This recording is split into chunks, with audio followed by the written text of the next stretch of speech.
What is up, everyone, and welcome back to another episode of the Somewhat Sports Podcast. My name is Chris, and I'm joined by two of the greats in this industry, Jurg and Dame.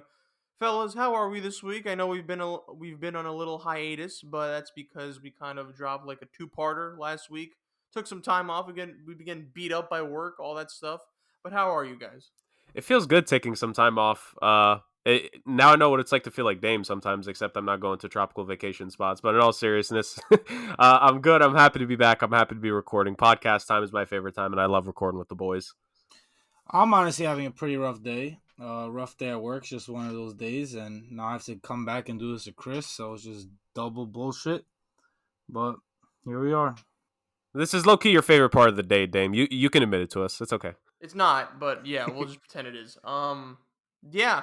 So look, it's been a while since we talked hockey, and we are pretty knee deep into the playoffs, I would say. But of course, that's what we have Jurg here for. He's gonna update us everything that's happened, stuff that needs to be talked about, all the good stuff. The draft lottery happened, a big win for Jurg, who is a Chicago Blackhawks fan. So you'll be talking about that.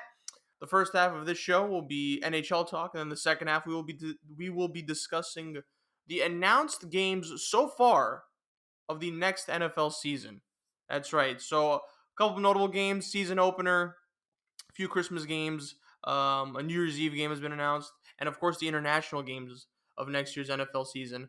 They've been announced. Not everything, but just a few notable ones, and we'll just talk about that schedule as it is so far at the moment. So NHL talk, NFL schedule talk. Jurg, let's get into this right now. I know you have a lot to say about NHL. We are in what is this second round Yes, or sir. Second round. we're in We the got second round of the NHL playoffs. The Rangers lost, so that's a bummer. your So yeah, Kraken are alive though. that is true. I am happy about that. The Kraken are alive.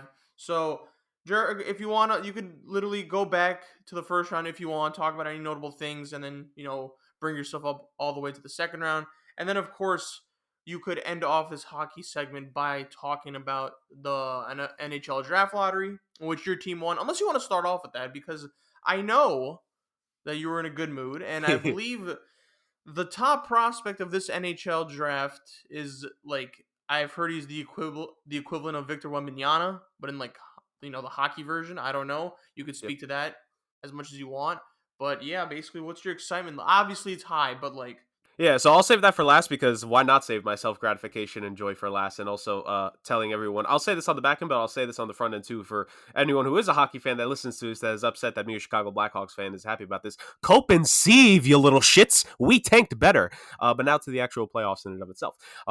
So the NHL playoffs, Stanley Cup playoffs is my favorite time of year. There's nothing better than playoffs in sports in general. There's nothing better than playoff hockey.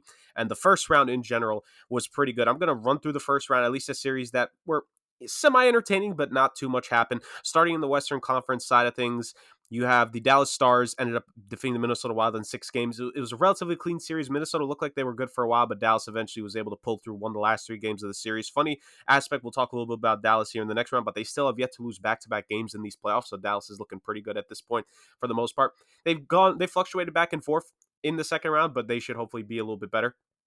But for the most part, the Dallas Stars have looked like a team that a lot of people actually handpicked as a Western Conference finalist this year, and some people's picked to actually make it to the Stanley Cup final out of the Western Conference because, and I forget how much of it I talked about because I want to say the last time I talked hockey was probably the trade deadline, boys, that the Eastern Conference is the, war zone of a conference this season. How we tried to make the AFC West the minefield last year, that's basically the Eastern Conference, like, as a whole. And what we really figured out in the East is, oh dear God, any of these 8 teams could actually end up making it to the Cup final. And hindsight 2020, we wouldn't really be surprised about that. That I'll get to in a couple moments here. But just on the Western Conference side of things, it was the way more wide open conference. Didn't know what was going to happen. Anyone could have won any of these series, and that was kind of the vibe that you got in a lot of these series. I think for most Western Conference series, aside from one of the, actually for me personally, all Western Conference series I predicted to go 6 or 7 games, and that's basically what we got out of it for the most part. So the Dallas Stars were the first of those series that I'm going to mention here. Their opponent, this is a notable one, Chris's Seattle Kraken. Chris didn't have to wait too long to enjoy the first ever playoff series victory in Seattle Kraken playoff history because the Seattle Kraken defeated the defending Stanley Cup champion Colorado Avalanche in the first round in Game 7 to move on to the second round of the NHL playoffs. And to say that that was the shock of things is an understatement. Obviously, Seattle, were an underdog. They were a darling. And for part of the series, it felt like, okay, this is just a formality. They're playing Colorado tough, but at the end of the day, the Avs are going to end up winning the series. And it looked like that's what it was going to be after game 3 when the Avs took a 2-1 series lead. But Seattle played phenomenal defense for the most part over the next 4 games. Only one game in the series did the Avs break more than 3 goals in it, and that was the one that they won to force the game 7. But the Seattle Kraken, with an upset, knocking out the defending Stanley Cup champion, I believe the first time in quite a while, I want to say that the defending Stanley Cup champion lost in round 1, if I'm not mistaken. Well, actually, no, maybe the 2019 playoffs it happened. But so it's been a couple years, but for the most part, it's somewhat shocking when a defending Stanley Cup champion is knocked out of the first round, just because you expect them to still do so good. But Colorado, they were injured coming into this. They lost one of their key wingers during the series in a very peculiar set of circumstances, you could say. When it comes to Valery Nichushkin, Gabriel Landeskog, the captain, not only was he ruled out for these playoffs, but actually recent news came out that he's actually going to miss the entirety of next season too, because of injuries he's having and trying to, completely rehab and get back from. So to the captain of the Avs, best of luck to him, one of the most likable guys in the league, and I hope he is able to come back healthy, because the Colorado Avalanche being a good team is part of what makes the Western Conference so wildly entertaining. And so that is the current second round series that we have, tied up at 2 games apiece. Chris's Seattle Kraken and the Dallas Stars. Seattle once again proving they're a very scrappy team. The fact that we're tied 2-2 at this, and how efficient they've been in scoring. I forget what the last time I checked the number was at war, but I want to say like 15 or so different players on this team have scored a goal. Forget registered a point, because you can register a point with an assist. But at one point, like, there were no players on this team that had more than 1 goal in the playoffs so far in between the rounds. It was, I think, either late in the Avs series or literally in game 1 of this Star series, we finally saw a Seattle Kraken player score. Multiple Seattle Kraken player have multiple goals in the playoffs. So it just shows how well constructed of a team it is, and it's a good thing overall. I have been hopeful that Seattle's been able to be good. I believe I picked them as a sneaky team to make the playoffs this season. Glad that they did make the playoffs, and the upset that they got in the first round, I think, is an amazing thing when it comes to growing the game in Seattle, in the Pacific Northwest, and just on the West Coast side of things overall. And I think that that was entertaining. And so far, the Stars and Kraken have been a pretty good, relatively good series, to say the very least. I say relatively good because some of the games have been blowouts, and that's kind of been a theme here in the NHL. A lot of blowouts these playoffs, to say the very least. And then finishing off the Western Conference side of things, because their first round series, there was some excitement in the Kings-Oilers series, similar. Actually, the Oilers went down 2-1 at one point in their series, but they ended up winning 3 straight games. Their offense just absolutely dominating, to say the very least. Their power play, the best power play in the regular season this past season. I believe, actually, I forget what the exact stat was, maybe percentage-wise, the best power play in NHL history is what the Edmonton Oilers have had, and they were a powerhouse in the first round. They were 50% on the power play. So for those that do not know, power play in hockey is when you get a man advantage, whether it be a 5-on-4 or even a 5-on-3. So half the time that the Oilers got a man advantage, they ended up scoring a goal, which is absolutely absurd. But when you have 2 of the last 3-4 guys who have won the MVP award, that's not necessarily a surprise. And when you have this year's presumptive MVP, Connor McDavid, or McJesus, as I like to jokingly call him, but he does sometimes play like Jesus, although he wasn't actually the guy in the first round. It was Leon Draisaitl, who was absolutely dominant for the Oilers so far in that first round, and dominant so far in this second round series against the Vegas Golden Knights, who did end up being the Winnipeg Jets. That was probably, of my picks in the playoffs, I think the Winnipeg Golden Knights series was my upset pick. I had actually thought Winnipeg had a chance in that series, but how little did I know that the Winnipeg Jets had body language equivalent to that of Julius Randle in a post-game press conference, and the Winnipeg Jets were unfortunately a playoff flameout and a playoff disappointment, to say the very least. And to say that core is going to get blown up is an understatement, but that's an episode for, off season. But yes, the Golden Knights and Oilers are a second round series. Very similar deal. Oilers were able to survive a 4-goal performance by Leon Draisaitl in game 1 to get the win, which, fun fact, actually, only because he did one as well. Joe Pavelski of the Dallas Stars, who was injured in the first round against the Minnesota Wild, came back game 1 against the Seattle Kraken, scored 4 goals himself. Both those guys having 4-goal nights for each other, both in losing efforts, unfortunately, because their teams got overwhelmed, but would end up bouncing back. Both of those series are tied up at 2 games apiece, and it's very entertaining. My Western Conference finals matchup is still in play, which I'm very excited about. The Edmonton Oilers versus Dallas Stars was my pick for my Western Conference final matchup. And my Western Conference pick pre the playoffs beginning was the Edmonton Oilers. And the boys know I'm a man of conviction, so I'm sticking with that pick. And I hope McDavid, the Draisaitl, and the Oilers are able to move on. But yeah, the Western Conference side of things has been the wide open side. The Eastern Conference side of things has been the definition of war zone. Chris mentioned it. The New York Rangers fell in the first round to the New Jersey Devils after taking a 2-0 series lead by outscoring the Devils 10-2 in those first two games in New Jersey, mind you. The Rangers were just not able to match up that goal scoring pace for the rest of the series. The Devils would win 3 straight behind, the amazing defensive play and in net of Akira Schmid, a young guy. I believe this was his rookie season. He got a little bit of playing time last year, but I'm not sure if it technically counted towards as a rookie season, because there's a minimum amount of games that a player needs to be able to play in the NHL to be signified as a rookie season. Him being a goalie is only complicate things a little bit more. But Akira Schmid, basically a rookie, first playoffs for himself in his career, and he was just masterful in the first round against the New York Rangers.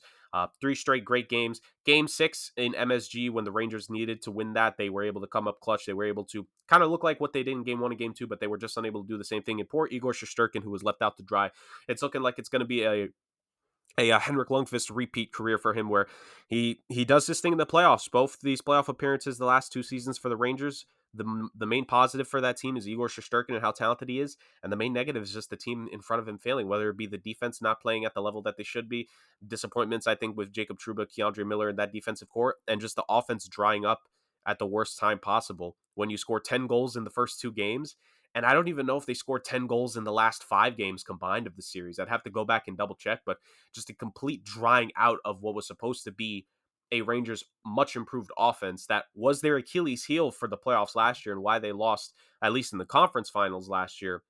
But it just goes to show how in the NHL, if a guy gets hot, if a goalie gets hot, things can be different. And that's what happened for the Devils, as they ended up winning this year. I believe this was their first playoff series win since 2012, if I'm not mistaken. Maybe there might be a year or 2 later there that I'm forgetting, but at least since 2012 was the last time the Devils had won a playoff series. So this core was able to do that, advance to the second round, where they ended up taking on the Carolina Hurricanes, who had a relatively tough first round series in the New York Islanders. I thought the Islanders were going to be competitive enough to make it 6, and they did end up doing that.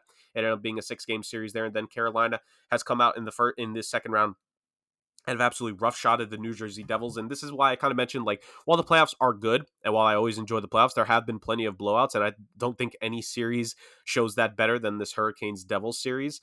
Game 1, Hurricanes won 5-1. Game 2, Hurricanes won 6-1. Game 3, Devils won it 8-4. And then in Game 4, which was Tuesday night, which we get Game 5 of that series tonight, actually, as we're recording this, 6-1 victory for the Carolina Hurricanes. So the Hurricanes have just been an unstoppable machine on the New Jersey Devils, to say the least, and it looks like that they are setting themselves up for a nice Eastern Conference Finals appearance there, barring a miraculous comeback, which, I mean, is very possible because we've already seen 1-3-1 comeback in these playoffs already, guys, and that was the first round series between the Boston Bruins and the Florida Panthers. The Boston Bruins, the greatest regular season team in NHL history. This is the equivalent to the 73-win Warriors. The Boston Bruins set the record for the most wins in the NHL regular season. They set the record for the most points in the NHL regular season. They made great additions at the trade deadline that I praised on this podcast earlier on in the season, and up 3-1 in the series, and they completely choke it. Failure of a season, unlike what Giannis Antetokounmpo might say. It was absolutely a failure of a season to lose a 3-1 series lead against the Florida Panthers and to bow out like that, and what is most likely, I think everyone would agree, the final year of that core, barring anything miraculous happening in the offseason. But the Florida Panthers, all the credit in the world, they were down 3-1. They're basically the 8th seed, because the NHL loves to complicate things with the whole wild card format. But they were basically the 8th seed. They were the last team in the Eastern Conference to clinch a playoff spot. They are, and they went against the best team in the NHL this season, the President's Trophy winning Bruins. They face up against them, and they were playing them tough in the first 4 games, but you could tell Boston was still so overwhelming. But then the series shifted. The Panthers got confidence again. They won Game 5 in overtime. They won an absolute shootout with the Bruins. It was, I think it was a 7-5 or 8-6 game, basically, that they won in Game 6, and then Game 7 goes to overtime, and a victory for the Florida Panthers, upsetting the President's Trophy winning Bruins and upsetting the greatest regular season team in NHL history, and continuing the tradition that in none of the 4 major American professional sports, the greatest regular season team in each of the sports have never won a championship to this day in terms of win totals. So That's how that goes. And the Florida Panthers currently find themselves up 3-1 against the Toronto Maple Leafs. It was 3-0 until last night, but the Toronto Maple Leafs were finally able to win a game in the second round here. But also noteworthy, the Toronto Maple Leafs winning a first-round series for the first time since 2004. For anyone that checks up on the polls on a daily basis on our Instagram page, somewhat.sports. You've been seeing the little facts that we put in the IG stories when it comes to the game polls, and you would know that it has been nearly 2 decades since the Maple Leafs last won a playoff series, and they did just that, and they did it against the 3-time defending Eastern Conference champion Tampa Bay Lightning. It was aside from the first 2 games of that series, which were absolute blowouts both ways. It was a very competitive series. 3 of the last 4 games going into OT. All 3 of those games actually happening in Tampa, and Toronto winning all 3 of those games. I believe they're the first team in NHL playoff history, Stanley Cup playoff history, to win 3 road games all in overtime. It is something along the lines of the wording of the stats. So Toronto, a massive. It feels weird to call it a massive achievement, but considering I do a podcast with 2 Knicks fans, I think they would understand. This was a big monkey off the back moment for this Toronto Maple Leafs team, for this court to finally win in the first round. To do it against the 3-time defending Eastern Conference champions was was a feather in the hat for them. And ultimately they got to move on, and in theory they did achieve something. Now it's going to be difficult because now they need to do something that's happened 4 times, in NHL history. So that would be the 5th time. But yet, like I mentioned, the Maple Leafs ended up falling down 0-3 in this series so far. They won last night, and while it is nearly impossible, while it is dang near impossible, it is highly improbable, but it's not impossible because 4 times in NHL history has a team come back down 3-0 in a playoff series to end up winning that series. So we've seen reverse sweeps in the NHL playoffs before. 2 times in the last 16 years it's happened. The Philadelphia Flyers against the Boston Bruins, I believe in the 2010 playoffs, if I'm not mistaken, and the Los Angeles Kings against the San Jose Sharks in what I believe was the 2014 playoffs, if memory serves me correct. So it has happened semi-recently, keyword semi, but it has happened in notable memory, aka all 3 of us being able to be alive and me being able to watch those series. So it's possible. Do the Maple Leafs do it? I'd love to see it. They were my pick to win this series as we were going into it. Very less confident. I think this Florida Panthers team is very talented. I'm shaky. I'm not too confident on their play in net, but at the same time, the rest of that team is playing well. That blue line is playing confidently, and that forward core is just playing with absolute grit and determination, and also taking advantage of the rules in the playoffs and trying to basically hospitalize people on the other team, which the NHL basically allows you to do. Get your shit together, NHL. But, again, story for another time. But yeah, at the end of the day, the NHL playoffs, it's been exciting. Yes, the games have been blowouts, but if you just look at the series and what it's meant, you have an expansion team from 2 years ago now winning their first ever playoff series in franchise history. You have 2 of the biggest upsets, I think you could say, in the first round in recent memory in any sport, with the defending champions going out, and also the greatest regular season team in the sport losing in the first round. And then you also have now in the second round, you have Connor McDavid versus Jack Eichel, the number 1 and the number 2 guys from the 2015 draft, facing against one another. You have the Toronto Maple Leafs finally back in the second round, which is good for the sport. No matter how much people want to try to bury Toronto and make fun of Toronto, at the end of the day, very similar to the Knicks guys in the NBA, when the Maple Leafs are good and the Maple Leafs are a successful team, especially in the playoffs, it's just good for the sport. Despite the fact that Gary Bettman doesn't want that to be the case with Canadian teams, it is good for the sport when a team like the Toronto Maple Leafs, with that history, with that crest, one of the original 6 franchises, ends up doing good. So them being in the second round, hopeful they can make a series out of it with the Panthers. And then ultimately right now you have the Carolina Hurricanes. Confused by sports there. Then again, we have both a Panthers team and a Carolina team in the second round, so please forgive me. But the Carolina Hurricanes looking to potentially make it to the Eastern Conference Finals and get back to the Stanley Cup Final for the first time since I believe it would be 2006. I don't think they've made it back there since. And it's also kind of interesting because you have a couple teams here in the second round that haven't won a Stanley Cup in franchise history. The Florida Panthers being one of those teams.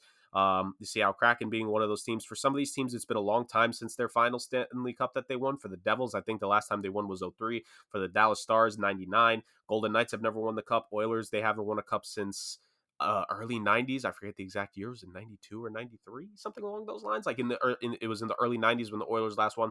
So a lot of very Stanley Cup hungry franchises, and that's all you can ask for when it comes to your sports playoffs. So the Stanley Cup playoffs, while some games have been not as entertaining, I think the stories that are here for us and what we could see deeper in these playoffs, to me, is great. And I think that's all you could ask for when it comes to it. And great job by TNT. Just a comment portion on who's been covering it. TNT, I think, has done a pretty good job overall when it comes to the coverage of the Stanley Cup playoffs, because they're going to get the Stanley Cup final this year per the agreement that them going back and forth with ESPN. I think TNT, I'm expecting them to do a very good job when it comes to the Stanley Cup finals, because they've done a great job with their playoff coverage so far, in my opinion. So just want to put that out there really fast. Now, I mentioned a couple things there that kind of allude to what I'm going to finish things off with here. Yes, the NHL draft lottery was earlier this week. The way the draft lottery works is slightly convoluted, but not so. So very much similar in other sports. Obviously, all the teams that didn't make the playoffs are put in the lottery, and in theory, they have a chance to win. A couple of years ago, I want to say it was only like 2-3 years ago, there was a change in the lottery system where the most a team could jump up is 10 spots in terms of winning the draft lottery. So the team that is the best team to not make the playoffs, so because we have even 16 teams now, so like the 16th best team or 16th worst, however you want to say. So like the team with the 16th overall pick, they cannot get the first overall pick. The most they could jump up to was the 6th overall pick, or at 15, the highest you could jump up to is 5.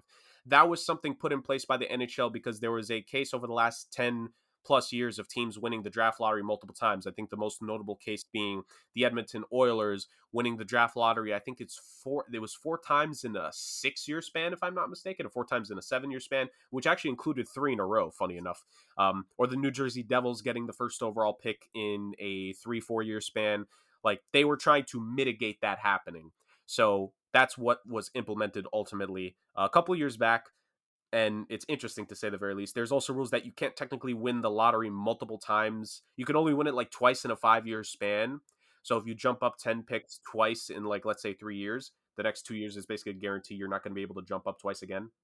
It's really, again, kind of weird, but it's the NHL attempting to make it so that it's balanced as balance could be. It's difficult. It's not the cleanest thing in the world, but it's better than what it used to be in terms of just if you were the worst team, you got the first overall pick, which, I mean, I think anything is better than that. We all love a good lottery, which the NBA draft lottery is actually coming up here relatively soon, so there's that.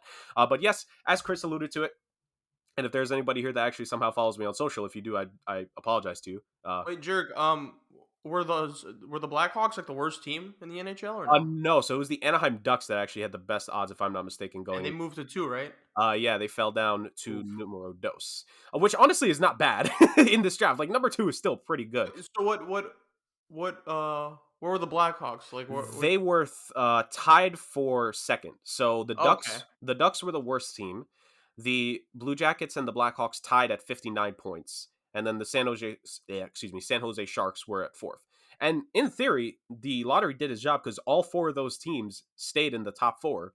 It's just the order changed for people that didn't like it all that much. So very brief. I'm not going to do a brief summary of like the rest of the bottom parts of the lottery. Obviously, the people want to hear about the top thing, which was the Chicago Blackhawks won the 2023 draft lottery. I have been joking about it. I have memed about it. I have mentioned it on the show before. I think when I did the season preview stuff back in October, November, Chris, I mentioned this was my Stanley Cup final this year. As a fan who's witnessed his team win the Stanley Cup 3 times in his lifetime, this was my Stanley Cup final this year. And the Chicago Blackhawks won the draft lottery, get the first overall pick, and watching NHL Twitter completely lose their minds about it was joyous. Now, I say all this from a on-ice perspective, from a player perspective. Obviously, part of the reason why people were not happy with the Blackhawks winning was because of certain things that have come out in the organization over the last couple of years because of the culture. Because there was a report that came out of covered up, let's just say, not even allegations, just covered up things that happened with the organization that they covered up for a decade. Obviously, me, not a fan of the fact my organization had to have some scumbags in it, wasn't happy about it. And we have thankfully purged the people who were there at that point. If they were still with the team, they're no longer on the team. And other various people were disciplined or not disciplined or whatever by the NHL. This, when I say discipline, I mean just not being allowed to have a job this past season. Sadly, some of these people might return to the NHL this season, which again is a whole problem for another podcast. But ultimately, from an on-ice perspective, the Chicago Blackhawks winning the lottery was great for me. They get the first overall pick in a draft that Chris kind of alluded to before. This is a draft class with a generational prospect in it, Chris. I mentioned the fact that it's necessarily not a terrible thing that the Ducks dropped to the number 2 pick, because the number 2 pick in this draft, Adam Fantilli, in any other year, he would be the first overall pick. But the problem is he's coming out in the same year as Connor Bedard, who is the best prospect that this league has seen since Connor McDavid in the 2015 draft. So it's been 8 years since we've had a bona fide, certified, generational caliber player in a draft. And hell yeah, man, I'm happy about it. Like, I'm ecstatic. Being a Heat and a Blackhawk fan, I haven't had this kind of success in the lottery because my Heat fandom started in like '09, so I kind of avoided. Well, no, I did watch the Heat in that '07-'08 season, but it was not deep in the passion of what I would eventually become. Was that the Michael Beasley draft? Yes, the '08 draft. Yes, the Mm. number 2 overall pick of Michael Beasley. That PTSD aside, so I've rarely seen my teams perform bad enough throughout the course of a year where I'm like, all right, first overall pick. That's the goal. That's never happened to me. Like I said, I've made the joke before. I feel like I'm the only one that used this hashtag during the season, which I don't understand why. Hashtag tank hard for Bedard. I put that on a Twitter post. I put that on my IG story. Everything, because I'm like, Connor Bedard will be the freaking guy. If we get him, this helps for the rebuild. And God damn it, we got him. Now, for context, because Chris kind of asked this, is like, what is the hype about Connor Bedard? Here's the hype about Connor Bedard, ladies and gentlemen. In his career, he's one of those guys who I feel like I've mentioned on the show before, but he was granted exceptional status to get into the Canadian Hockey League early. Now, I'm going to simplify this as much as possible. The Canadian Hockey League is the junior hockey league to the NHL, where the traditional route in the other American sports like football and basketball is college. In hockey, considered the junior league, the junior hockey league as a whole, that's what the Canadian Hockey League is. So guys play there for a couple years, usually just 2 years, and then they get drafted. And then depending on their skill level, they either make their NHL team or they go back to their junior hockey league for another year or two if the team deems them needing more development. Connor Bedard was granted exceptional status in his league, which means that as a 15-year-old, he was able to play. Now, he began playing in the 2020 wow, this tongue twister, 2020 to 2021 shortened season. So in 15 games there, he scored 28 points, right? In 21-22, in 62 games played, he scored 100 points, 51 goals. In this past season, in 57 games played, he had 71 goals, 72 assists for 143 points. In 7 playoff games, he had 20 points. In playing for Canada, for the World Juniors, because this kid has basically been good enough to play for the World Junior team since he was 16 years old. He, in 27 career games in his World Junior career, or just in his junior career in total, excuse me, because including under 18, he has 57 career points in 27 career games playing for Canadian junior teams between the under 18 and the World Juniors, including, at this past World Juniors, 23 points in 7 games. This is the best prospect we've had in the NHL in 8 years. This is the guy that people have known about. I've known about him since 2020. Like, this has been the guy. This has been the kid coming through. And this was all about who's going to get Connor Bedard, who's going to win the draft lottery, who's going to get the first overall pick, and who's going to get a jump start to their rebuild with this kid. And I'm so freaking excited that the Blackhawks were able to get it. And I've kind of made the joke on my story that I call this phase 1.5 of the rebuild, because phase 1 was last year and the max exodus of talent that we had. And to me, phase 1.5 is now you get Bedard, and now you need to completely reevaluate your roster, because the Blackhawks have a bunch of future draft picks. They have some young players in the system that they kind of have to make decisions on. But now that you're getting a guy like Bedard, it completely shifts things to you need to try to become a good team as quick as possible. And when I say that, I don't necessarily mean you're just going to sign free agents out the wazoo this season. No. What I mean by that is you need to now make smart choices of, you can't have all these picks. I've said this in the NBA before with like Sam Presti and OKC or the New Orleans Pelicans. It's nice to have all these picks, magic beans as some people like calling draft picks. You're not going to hit on every single one of them. So now as an organization, you need to make the decisions on the current prospects you have and what is their future looking like? How have they developed? The picks you have in the future, how are you going to use them? Are you going to draft with all of them? Probably not. How are you going to use them in trades? Who are you going to now bring on to help supplement this young core that you're trying to bring along? There are some decent prospects already in the Blackhawks pool, but now Connor Bedard is the ace in the hole. This is the crown jewel of the organization now. This is going to be the guy of this team going forward for the next, hopefully, 5, 10, 15 years. And if that's going to be the case, you now need to take the next steps very carefully in terms of constructing a team, but he's a big part of what it could be. I'm hopeful that by his third season, we'll be able to say, so by his third season will be the 25-26 campaign. I'm hopeful by that season I'll be able to say as a Blackhawk fan, my team can compete for the playoffs again. Because that's the kind of talent and that's the kind of impact that he could potentially bring while also roster building the right way. But yes, ultimately, I am a very happy Chicago Blackhawk fan. And I said it at the front end, and I'll say it again.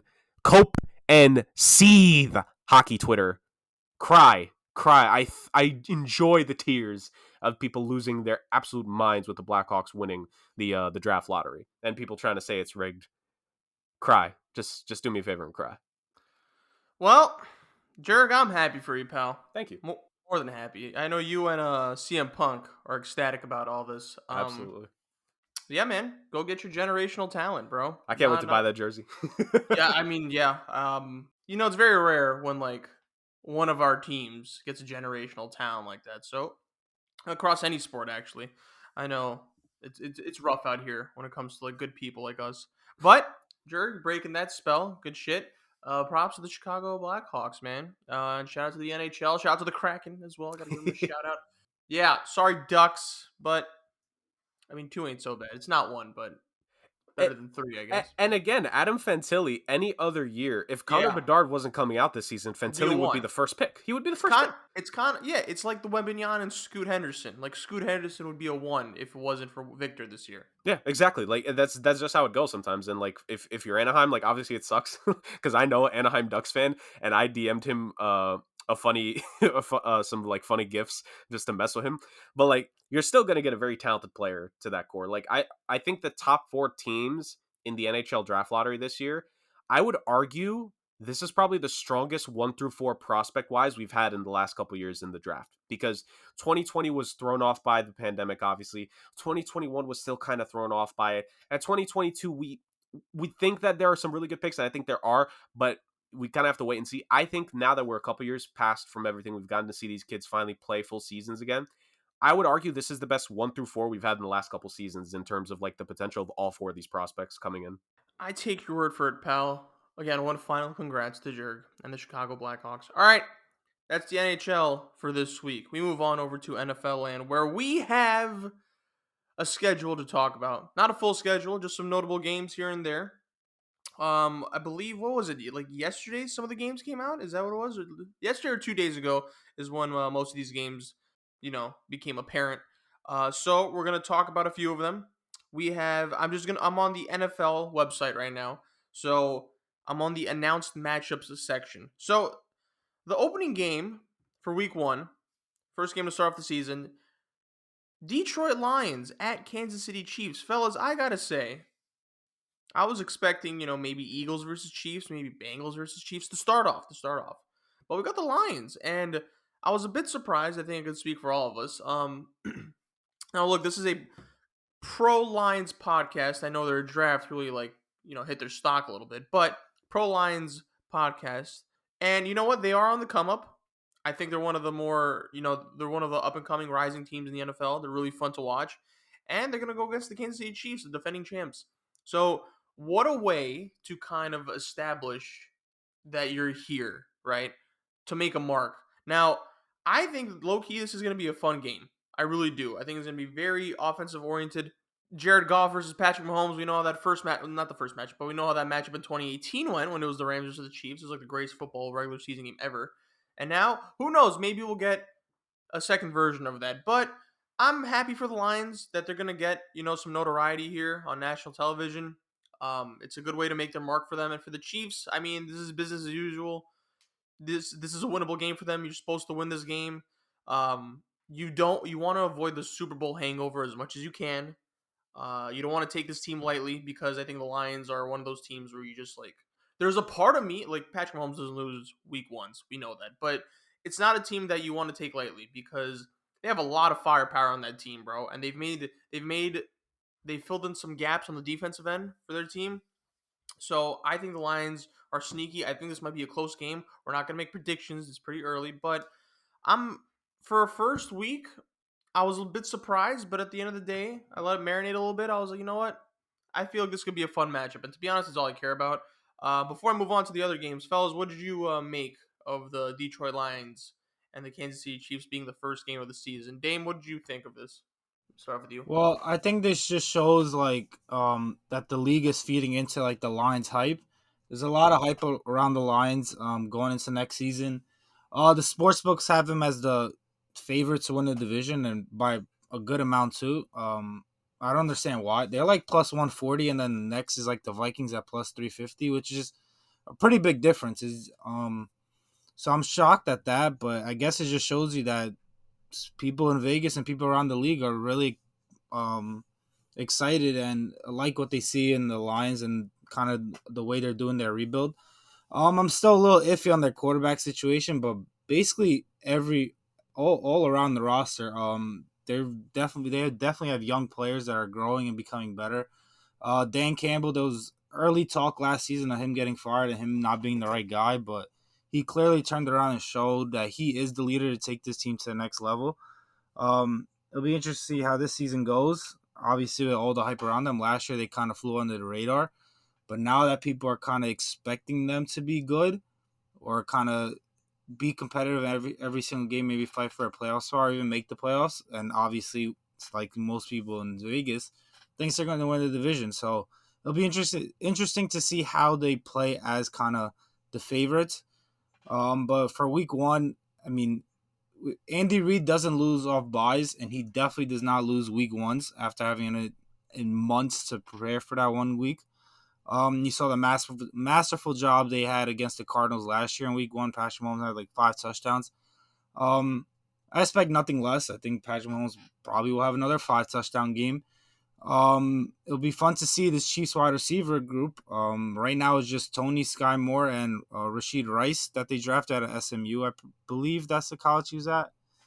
So it's a lot of youth in that wide receiver room. Obviously, they still have Travis Kelce. They still have a stellar offensive line. They pretty sure they re-signed Jerry McKinnon.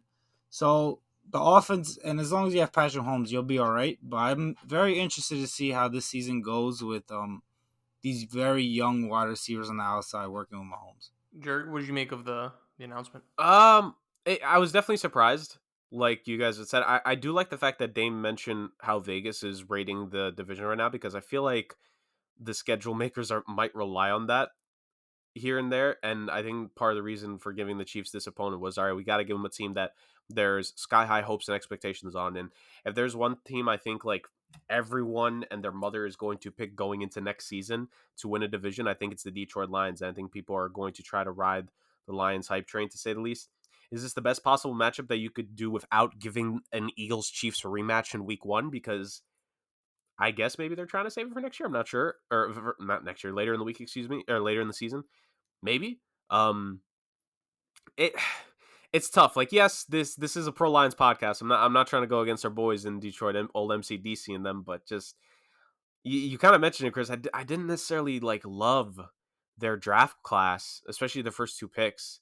And like I'm still 50. I'm trying to be fair, but yes, if we could just go off the fact that offensively this could be a very good game, and Jared Goff and Mahomes have quarterback they offensive masterclass against one another before, then maybe we could get that entertainment. Hey, maybe at the end of the day that's what we need. But I don't necessarily think this is the best possible opponent you could give KC, but I think this is that next tier of opponents because like it's the top 2 teams in the NFC. I think most people would still agree are the Eagles and the 49ers. There's some other decent teams. The Cowboys are going to be in that conversation, and the NFC North is kind of a bit of a wide open division. I mean, do you want to go with the Minnesota Vikings, who are frauds, or do you go with the Detroit Lions? Because I think most people would agree that the Chicago Bears probably need another year or so to figure out things with Justin Fields, and hopefully the Green Bay Packers are like a 2-win team this season with Jordan Love. So it's like your options are kind of limited there because no one in the NFC South was going to be good enough for the Chiefs. And again, NFC East, maybe you could make the argument for the Cowboys. Cowboys Chiefs, I think, would have been pretty entertaining, actually. But alas, we get Lions Chiefs. I don't want to poo-poo it, but it could have been better, but also could have been worse. I'll go in with an open mind because I feel like usually first games are pretty entertaining, to say the least. Okay. Another game that was announced week 1 on 9/11, the Buffalo Bills at the New York Jets. Well, this is great. Well, look, we're gonna face them anyway, but why do we gotta start off with them, bro? Just pisses me off. I mean, talk about a true test right off the bat for Aaron Rodgers and his Jets to go up against the defending AFC East champions, if you want to call that, a prize, the Buffalo Bills. And look, I mean, for the Bills, this is a chance to kind of establish dominance. It's like, yo, bro, we're still the team to beat in the AFC East. You're still always going to be in our division. But look, this is a statement game for the Jets. If you want to prove that you're a legitimate playoff team, you got to beat the Buffalo Bills. Now, I mean, I expect this is going to be on a Monday, I believe, right? Primetime TV, Jets, you're on the spotlight now. This is what you get now. You have Aaron Rodgers, now you got to play the Buffalo Bills, and you got to beat Josh Allen too. So for the Jets, it's easy for the narrative on that side. They have to beat the Bills. Got to show that you're here. For the Bills, I mean, this is business as usual. Like, they're always going to be like an AFC favorite, but I mean, it's a good way to establish that, like, this is still, that you're bigger, that you're big brother, to the Jets. So, Dame, what did you make of this being the first game for the Jets? Were you as pissed off as I was? No, I'm actually complete opposite. I'm excited that we're starting off with a bang just to see what this team is made of. And if they struggle, you see what parts the team needs to improve on, and they're obviously going to work on these things. Like, it's not going to be easy. Obviously, this team, they were never going to be, I guess, as good as they're supposed to be from the beginning anyway, due to like chemistry issues. Rodgers has to work with these wide receivers. In-game situation practices aren't the same as in-game situations, so he's going to need in-game reps with these guys as well. So being just thrown into the fire, I think will be good for them.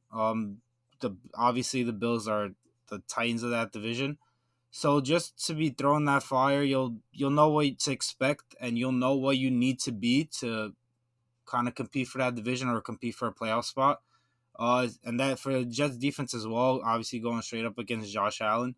Who knows if Quinn Williams is even going to play, but hopefully his defense is ready to go. I'm really excited, especially on a Monday night right after a great first week of football. Hopefully, you get to finish it off with our own team playing on prime time instead of playing the Jags on Thursday Night Football, which seems like that's the only primetime game we've had for the past 5 years. So I'm super excited.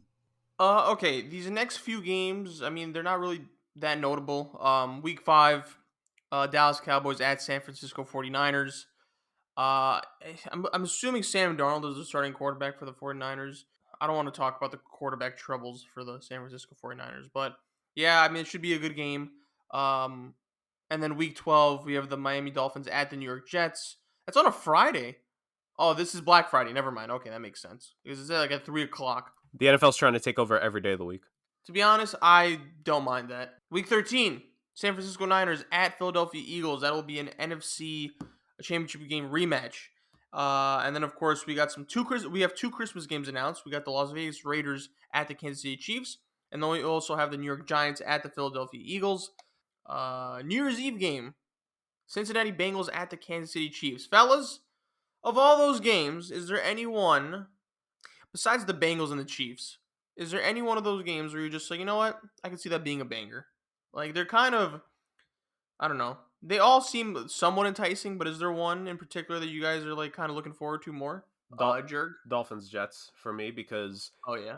if Tua is healthy, then the potential of Tyreek Hill and Jalen Waddle being 100% there, and we're at week 12 of the season by then, so Aaron Rodgers in that offense, if they are clicking, if Breece Hall is back and he looks good, if Garrett Wilson looks good, if Sauce Gardner and that defense is good, that could be a pretty entertaining game, relatively speaking, in terms of who, because I think it's going to be between those two teams battling for the second seed in the AFC East potentially. So I think that'll be a very important game going into it in terms of the potential success we could see from those two teams at that moment, and also playoff implications in terms of who might get up a higher wildcard team. Because I mean, right now this is going to be a very hyper competitive wildcard picture in the AFC. There's going to be at least one or two really good teams that miss out of the playoffs this year in the AFC. Name anything that caught your eye, pal? So at first, when I was thinking, the Chiefs Bengals game at the end of the season could be extremely interesting. I mean, as of right now, it's still early, so I still have time to like change my mind. But I think there would be the top two seeds in the conference. So just to have it that late in the year, that could be extremely huge game to decide seeding. We kind of had a similar thing this year with the Bengals and Bills, but obviously due to DeMar Hamlin, we didn't really get to see that play out. God forbid nothing like that happens in this game, but hopefully we have that same sort of like seeding matchup with those two teams that late in the season. So I'm definitely excited for that. And I'm excited for any Jets primetime game, to be honest. Jets are rumored to play the Cowboys in week 2 in Dallas. And as of right now, the group chat is planning to go to Dallas for that game. So I'm excited for that. So PTO already months in advance. Yes, with the season coming out. And maybe Vegas in November for a Giants game. So times are good. My day is turning around. Okay. All right. At least he gives us the time off in advance. For Dame, I guess, but whatever. Yeah, Where did you see the rumor? Nashville's in a couple weeks. Just letting you know now. I forgot about that. Where's the rumor that they might play the Cowboys week 2? I don't know. Who got sent in the group chat? Well, I think Jets Chiefs is a confirmed one if I'm not mistaken. But I believe that's week 4 from what I heard. Week 4 or 5. I'm not liking the early part of the schedule, bro. Can I get a Texans early on or something? Jeez, dog. Who? All right. A Texans to play, bro. Let me Nah, face one of these give scrub me teams. all the good teams. We're playing the AFC West this year. It is what it is. But at least you get the NFC East. So, not easy teams there. Man, I don't want to talk about the Jets right now. I don't know. But I mean, look, you're right. AFC is stacked, so I feel like every game in the AFC is going to be a bloodbath. NFC is wide open. You never know. Yeah, I mean, there's not much to talk about from like this schedule. Just based on what is announced, those are the only games that have been announced. And yeah, they all seem to be bangers. The only game I would say I'm least interested in would be Giants Eagles for me personally. Would you guys agree with that? Bro, Giants Cowboys week 1 has to be like the most predictable matchup every single year when the schedule gets released. Yeah. It's got to be like minus 500 to be a week 1 matchup on Sunday Night Football too. Well, this says it's week 16 announced, so I know they play twice a year. This is a Christmas game, but no, Eagles Giants play on Christmas. I'm talking about Cowboys Giants. Oh yeah. That and also Packers Bears is another week 1, which happens like nearly every year too. It's like they're going all reliable here. I guess. Oh, international games. Wow, I just forgot to just slide down here, fellas. Jaguars play 2 weeks in a row in London. That's pretty cool. I'm assuming they don't come back, right? And then go back. They're just gonna stay in England. Yeah, for the rest of the season. Why not? Like enjoy the week, right? And then be more prepared. Don't be jet lagged. Don't have to worry about time difference. Like that's what I assume. It's a huge advantage for themselves. Yeah. So international games here. Week 4, we have the Jacksonville Jaguars at the Atlanta Falcons. That'll be at Wembley Stadium in London, England. Week 5, we have the Buffalo Bills at the Jacksonville Jaguars. That'll be in Tottenham Hotspur Stadium, London, England. So yeah, I don't think the Jaguars are gonna like travel. I mean, they have to go to a different stadium, but they're probably gonna stay there for 2 weeks. Yeah, they're gonna stay there. Yeah. So and then we have week 6, again, Tottenham Hotspur Stadium, London, England. Baltimore Ravens at the Tennessee Titans. And then week 9, Deutsche Bank Park, Frankfurt, Germany, Kansas City Chiefs at Miami Dolphins. And then week 10 will be Deutsche Bank Park, Frankfurt, Germany, Indianapolis Colts at New England Patriots. So, let me go one by one here. Jaguars, Falcons, meh. I mean, Falcons are a dark horse to be like a very fun team. They have a very fun offense. I don't know, that quarterback room kind of stresses me out. Bills and Jaguars, I think, is the most... No. I would say Bills, Jaguars, and Chiefs versus Dolphins are the 2 most entertaining games here. I would go Chiefs versus Dolphins just because like there's a story of Tyreek Hill playing his former team. Then there's the stinker games. Like I don't give a shit about the Colts and Pats. Sorry, Stu. I don't know how the Titans made it here, but yeah, they'll be playing the Ravens. And then I don't know. I mean, I like some of these games. I really do. Again, this is gonna require us to get up early at like 9:30 a.m. to watch him, but screw it. I don't know if I'm getting up at 9:30 to watch him. I mean, I'll get up for the Chiefs versus Dolphins. Yeah.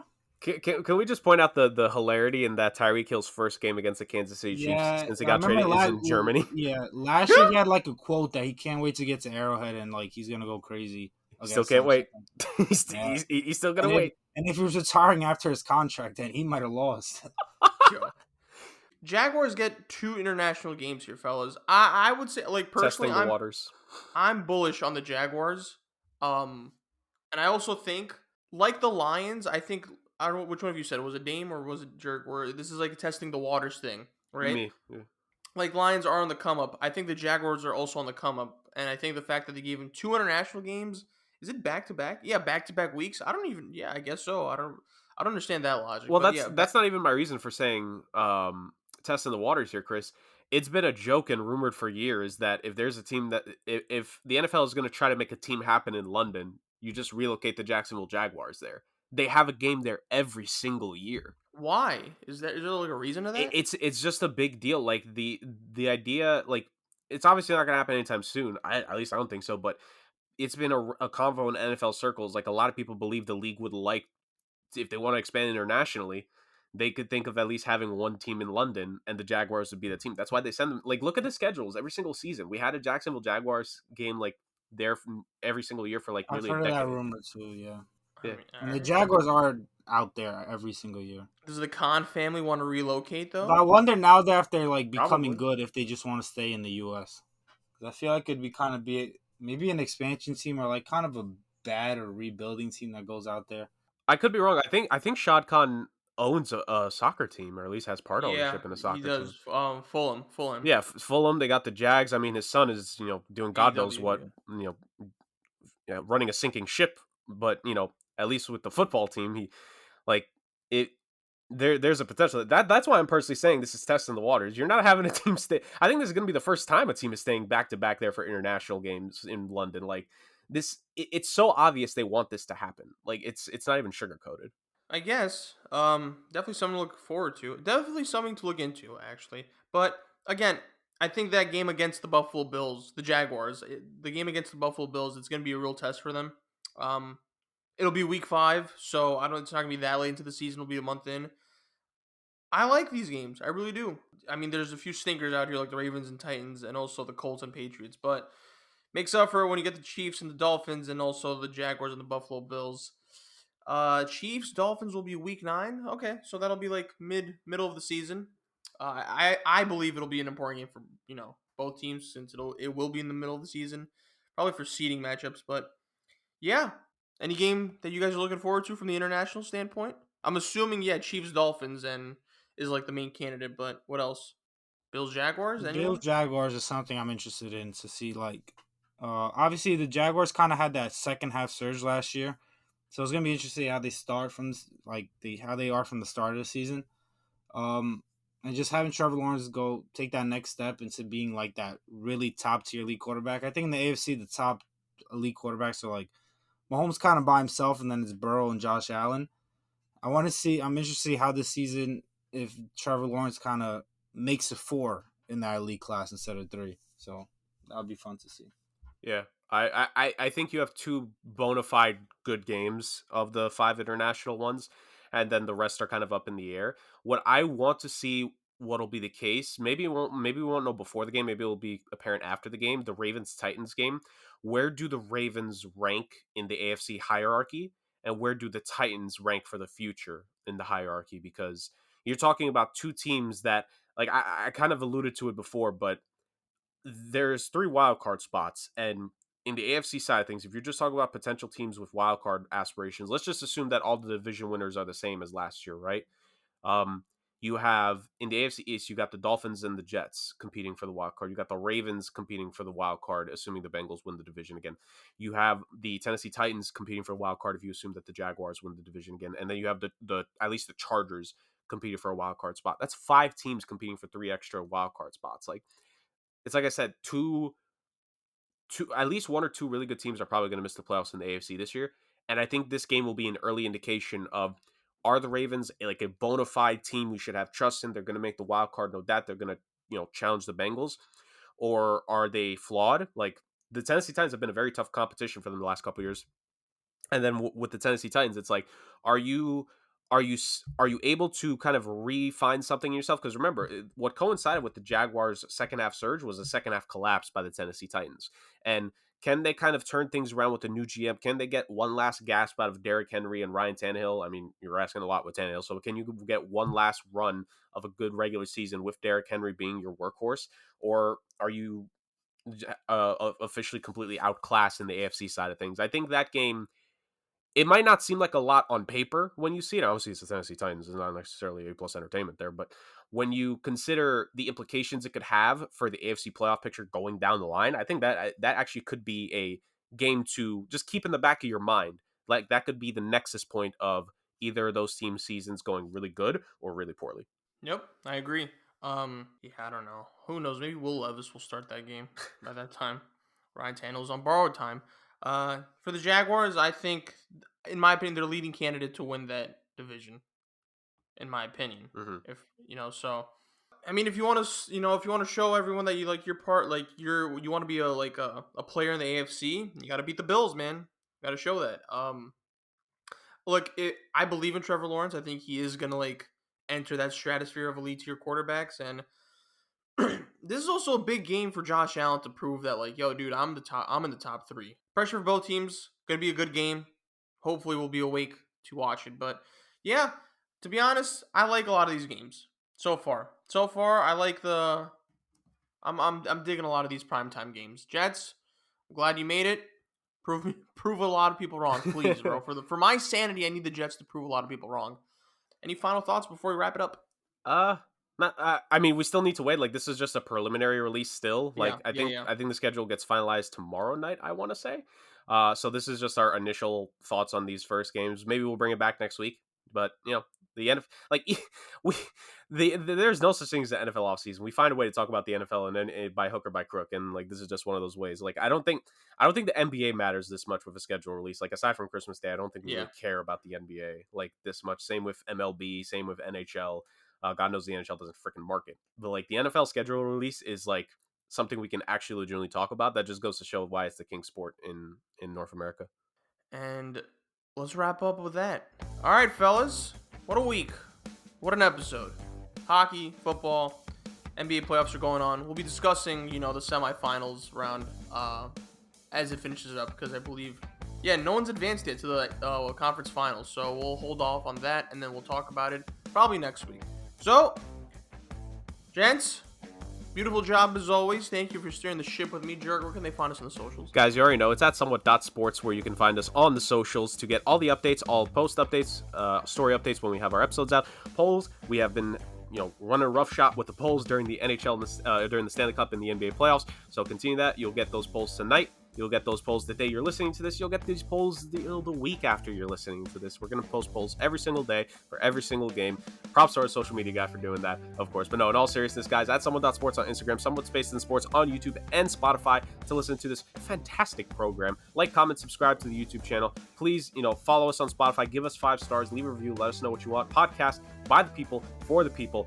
Boys, sun's out. You know what that means. Summer is finally here because we're finally having good weather for the love of everything. And the way to make your summer great is to listen to the Somewhat Sports Podcast. The summer of 2023 belongs to the 3 of us. And oh, the fun that entails. Beautifully put as always, Jerg. Beautifully put as always. All right. Again, Jerg Dame, thank you as always for being awesome. To all the listeners listening, if you made it this far, we appreciate you. And until next time, peace.